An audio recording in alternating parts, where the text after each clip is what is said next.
Hey everybody, I picked up this Das King kayak in the springtime and really love it because it's got a lawn chair style seat that is fully adjustable. So for my low back problems, this is very comfortable for me to use, and with not being confined with a cockpit, it gives me room to move my legs around.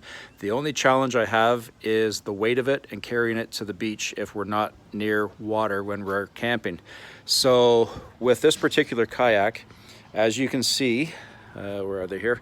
It's got these rubber plugs that are open through the entire kayak because it's a roto molded kayak.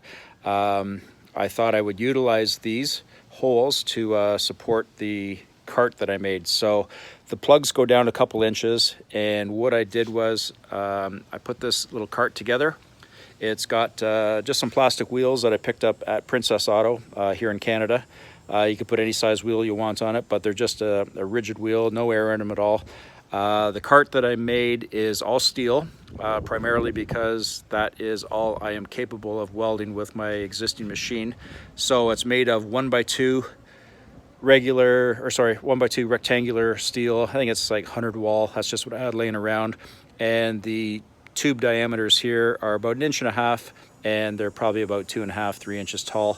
And they will index nicely in the bottom of these holes here. So I put a piece of fire hose over the top just to protect the underside of the kayak. And this extension arm that comes out here, I've just welded a little eye bolt on the end and fed a bungee cord through it. So when it's indexed in the holes, it'll prevent it from doing this, and the bungee cord will just wrap around and just keep everything intact and hold everything in place. So I just want to show you the cart that I made, and probably, well, the steel I had laying around.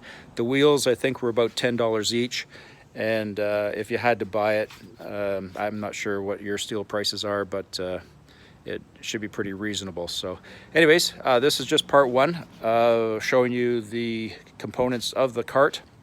The shaft on this is just a 1/2 inch cold rolled steel.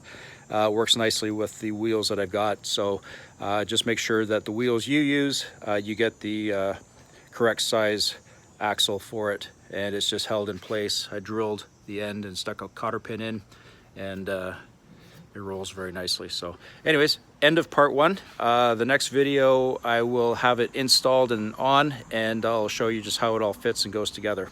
Thanks.